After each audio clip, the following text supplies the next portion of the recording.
আসসালামু আলাইকুম, welcome to my channel. আশা করি সবাই ভালো আছেন। আলহামদুলিল্লাহ, আল্লাহর রহমতে আমরা সবাই ভালো আছি।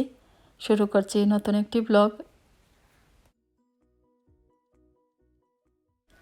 দেখতে পাচ্ছেন একটা বোলের মধ্যে আমি 3 কাপ আটা নিয়েছি। আর 3 কাপ আটার জন্য আমি হাফ টিস্পুন থেকে কিছুটা বেশি লবণ দিয়ে দিব। আর এর সাথে 2 টিস্পুন চিনিও দিয়ে দিব। আপনারা চাইলে কম বেশি করে লবণ আপনাদের ইচ্ছে মতো দিতে পারেন। আর চিনিও আপনাদের ইচ্ছে চাইলে দিতে পারেন, না দিলেও অসুবিধা নেই, তবে দিলে খেতে ভালো লাগবে। প্রথমে আমি শুকনো উপকরণগুলো একটা হ্যান্ড উইক্স নেড়ে ছেড়ে মিশিয়ে নিচ্ছি। তারপর আমি পানি দেওয়া শুরু করব। রুম টেম্পারেচারে নর্মাল পানি দিয়ে আমি এই ব্যাটার তৈরি করে নিব। ব্যাটার বেশি ঘন হবে না, একটু পাতলা পাতলা হবে। আজ আমি আটার গুলা রুটি তৈরি করব। আটা দিয়ে গুলা রুটি বানাচ্ছি।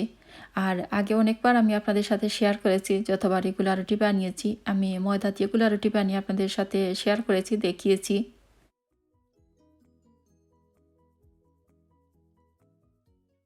অনেক আপুরাই আমাকে প্রশ্ন করেছেন আটা দিয়ে গুলা রুটি তৈরি করা যায় কিনা। এই তো আমি আজ আপনাদেরকে আটা দিয়ে গুলা রুটি তৈরি করে দেখাচ্ছি। আসলে ঘরে সবসময় আটা থাকে, কিন্তু মনে থাকে না বা কোনো সময় সময়ও হয় না, এজন্য আর আপনাদের সাথে শেয়ার করতে পারিনি। তবে খুব ইচ্ছে ছিল আপনাদের সাথে একদিন আটা দিয়ে গুলা রুটি তৈরি করে শেয়ার করব।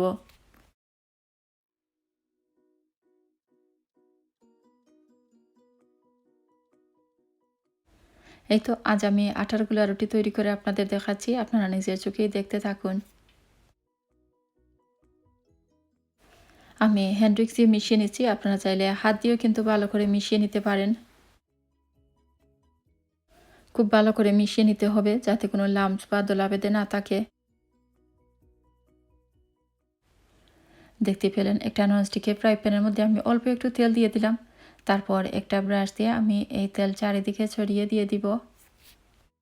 সবসময় লক্ষ্য রাখতে হবে যাতে ফ্রাই প্যানটা খুব বেশি গরম না হয়।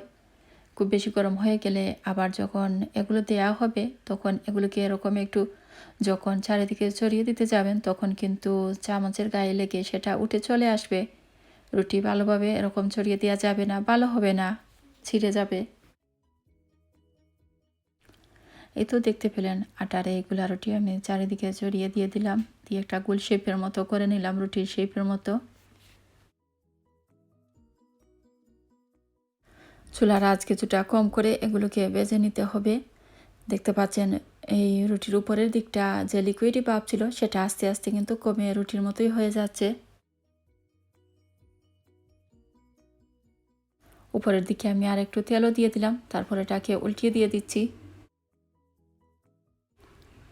এই তো এভাবে উল্টে পাল্টে আমি এই রুটিটাকে ভেজে নামিয়ে নিব।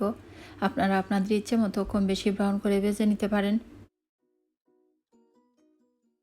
দেখতে পাচ্ছেন একটা চুলায় আমি চা বসিয়ে রেখেছি, আর অপর চুলায় আগের কিছু মিট কারি রয়ে গিয়েছিল, সেটুকু গরম করে নিচ্ছি। এই চাপাতি বা এই আটার গুলা রুটি দিয়ে মিট দিয়ে খাবো। একটা রুটি বা চাপাতি হয়ে গেছে, এখন আমি আরেকটা দিয়ে দিলাম। দেখতে পাচ্ছেন, আর এটাকেও সমান একইভাবে আমি একটু স্প্রেড করে দিয়ে দিচ্ছি। আমি একটু বড় করে রুটি তৈরি করছি যাতে তাড়াতাড়ি শেষ হয়ে যায়। আপনারা আপনাদের পছন্দ মতো ছোটো বড়ো যে কোনো সাইজেই বানিয়ে নিতে পারেন। আর এই আটা কিন্তু একেবারে সাদা আটা সেটা না, একটু ব্রাউন যেটা সেটাই। আলহামদুলিল্লাহ অনেক মজার হয়েছে। আর ময়দার গুলা রুটি থেকে কিন্তু আটার গুলা রুটি অনেক বেশি মজার, খেতে অনেক বেশি ভালো লাগবে। আপনারা যদি তৈরি করেন তাহলেই বুঝতে পারবেন ময়দার থেকে আটার গুলা রুটির স্বাদ অনেক বেশি। সকালবেলা অনেক পেটে খিদা লাগে, খুব বেশি হাংরি ছিলাম, তাই আমি আমার নাস্তা খেয়ে নিয়েছি। আর এদিকে আমি চুলায় রুটি বসিয়ে রেখে দিয়েছিলাম। আসলে যেহেতু একটু কম আঁচে করতে হয় তাই একটু সময়ও লাগে একটা একটা করে তৈরি করতে। ময়দা দিয়ে যেভাবে গুলা রুটি তৈরি করি সেভাবেই আটার গুলা রুটি তৈরি করতে হয়, কিন্তু এটার মজা অনেক বেশি।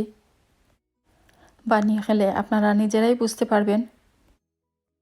বাকি রুটিগুলো আমি আস্তে আস্তে তৈরি করে নিব। আর চুলায় চাও বসানো আছে, এখন আমি চা বানিয়ে নিব। এই তো চা বানিয়ে নিচ্ছি, তারপর মজা করে বসে খাবো সকালবেলা গরম গরম। 1 কাপ মজার চা না হলে কি চলে? প্রতিদিনই চা খাওয়া বা খাওয়া দাওয়া এটা সেটা আপনাদেরকে দেখাই। আসলে ডেইলি লাইফ বা এভরিডে যা করছি সেগুলো থেকেই কিছু শ্যুট করে আপনাদের সাথে শেয়ার করি। ঘুরে ফিরে তো বারবার সমান জিনিসই আসে, তারপরেও আমি যেহেতু ব্লগ করি এজন্য শেয়ার করি। নিয়মিত যারা আমার ব্লগগুলো দেখেন তারা তো বুঝতেই পারেন আমি কি শেয়ার করেছি এতদিন বা কতটুকু করতে পারবো। হয়তো অনেকের কাছেই ভালো লাগবে না, এরপরও যারা নিয়মিত আমার ব্লগগুলো দেখছেন তাদের সবাইকে অসংখ্য ধন্যবাদ। হামজার বাবাকে মেয়োনিজ আর ডিম আনার জন্য বলেছিলাম, উনি টুকিটাকি এই জিনিসগুলো নিয়ে এসেছেন আজটা থেকে, এগুলো এখন গুছিয়ে রাখবো। আরেকটা ব্লগে বলেছিলাম হামজা স্কুলে ব্রেড দিলে আর খেতে চায় না, এমনিতে ক্রসন বা ব্রিওশ এরকম কোনো কিছু দিলে খায়।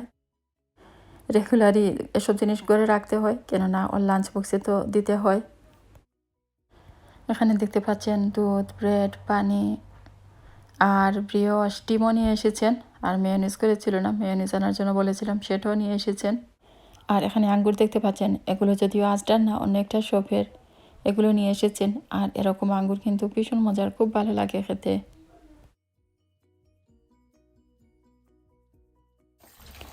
কিছু ডালের বড়া বা পেঁয়াজও তৈরি করব, এজন্য আমি কিছু মসুর ডাল ধুয়ে নিচ্ছি, তারপর পানিতে ভিজিয়ে রেখে দিব কিছুক্ষণ।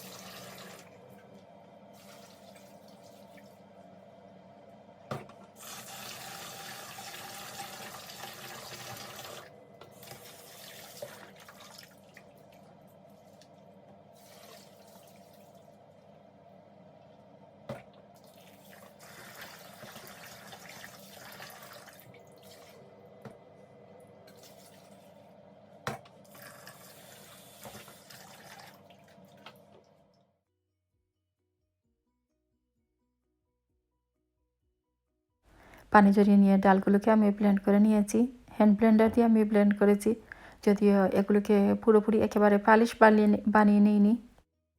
কিছু পেঁয়াজও এর মধ্যে আমি কেটে দিয়ে দিয়েছি, একেবারে কুচি কুচি করে আমি পেঁয়াজ দিয়েছি। যতটুকু ডাল ততটুকু পরিমাণে পেঁয়াজ নিয়েছি, বা একটু কম হবে, আপনারা আপনাদের ইচ্ছে মতো কম বেশি পেঁয়াজ দিতে পারেন।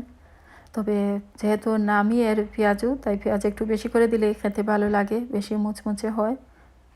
আর এর সাথে আমি লবণ দিয়ে দিলাম, তারপর মরিচের গুঁড়ো, হলুদের গুঁড়ো আর একটু ধনিয়ার গুঁড়ো দিয়ে দিলাম। যার যার ইচ্ছে মতো আসলে যে কোনো ধরনের মশলাই দিতে পারেন। কেউ চাইলে কাঁচামরিচ কুচি করে দিতে পারেন, এতেও কিন্তু খেতে ভালো লাগে। কিন্তু যদিও আমার বাচ্চারা কাঁচামরিচ খায় না, বা আমারও আসলে একটু ভয় লাগে, তাই খুব একটা কাঁচামরিচ আমি ডালের বড়া বা পেঁয়াজু বানালে দেই না। এই তো সব কিছু হাত দিয়ে আমি ভালো করে মিক্স করে নিচ্ছি। পেঁয়াজু বানানো সহজ, সবাই জানেন, এরপরও আমি যখন বানাচ্ছি আপনাদের সাথেও শেয়ার করলাম। চুলায় তেল গরম করতে বসিয়ে দিয়েছি, আর এখন একটা একটা করে পেঁয়াজও দিয়ে দিচ্ছি। ছোটো বড়ো যে কোনো সাইজের পেঁয়াজও তৈরি করা যায়, আমি খুব বেশি বড় বা খুব বেশি ছোটো করে দিচ্ছি না, মোটামুটি মাঝারি সাইজের করে তৈরি করে নিচ্ছি।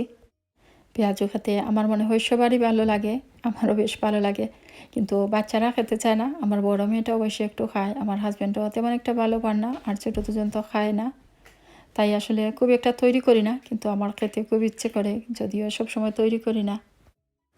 কোনো খাবার তৈরি করলে যদি ঘরের সবাই খায় তাহলে দেখবেন অনেক ভালো লাগে, খুশি লাগে। কিন্তু যদি কোনো কিছু তৈরি করার পর একজন খায় একজন খায় না, তখন কিন্তু ভালো লাগে না। এগুলোর এক পাশ ভাজা হয়ে গেলে আমি একটু উল্টিয়ে দিয়ে দিচ্ছি, আর অপর পাশটাও ভেজে নিচ্ছি। এভাবে উল্টে পাল্টে দুই পাশে যখন ভাজা হয়ে যাবে তখন এগুলোকে আমি নামিয়ে নিব। নিজের মন মতো কম বেশি ব্রাউন করে ভেজে নামিয়ে নিতে পারেন। এই তো এভাবে সবগুলো পেঁয়াজও আমি ভেজে নিব, তারপর নামিয়ে একটা টিস্যু পেপারের উপর রেখে দিব, এতে করে এক্সট্রা তেল টিস্যু পেপার চুষে নেবে। ঠান্ডার দিনে বা বৃষ্টির সময়ও কিন্তু এরকম গরম গরম পেঁয়াজু সস মেয়োনিজের সাথে পরিবেশন করতে বেশ ভালোই লাগে। বেশ মুচমুচে আর মজার হয়েছিল এই পেঁয়াজুগুলো, কিন্তু ঘরের আর কেউ খায়নি, আমি আর আমার বড় মেয়ে আমরা দুজনেই শুধু খেয়েছি। বড় মেয়েটার সব খাবারই একটু ট্রাই করে, এজন্য বেশ ভালো লাগে। কিন্তু ছোটোজন এক এক সময় এক একটা জিনিস খায়, এক এক সময় খায় না। আবার দেখা যায় কিছু খাবার কখনোই খেতে চায় না। যাই হোক, এভাবেই আমি সবগুলো পেঁয়াজু তৈরি করে নিব। আর দেখতে পাচ্ছেন এগুলো বেশ সুন্দর বা বেশ লোভনীয় লাগছে, আসলেই কিন্তু তাই, বেশ মজার হয়েছিল, ভালোই লেগেছিল খেতে। আজকের ভিডিওটি আর বেশি লম্বা করবো না। ধন্যবাদ সবাইকে এতক্ষণ সাথে থেকে ভিডিওটি দেখার জন্য। আপনারা সবাই ভালো থাকুন, সুস্থ থাকুন, আমাদের জন্য সবাই দোয়া করবেন। আপনাদের সবার জন্য রইল অনেক অনেক দোয়া। আর আজকের মতো এখানে বিদায় নিচ্ছি। আল্লাহ হাফেজ।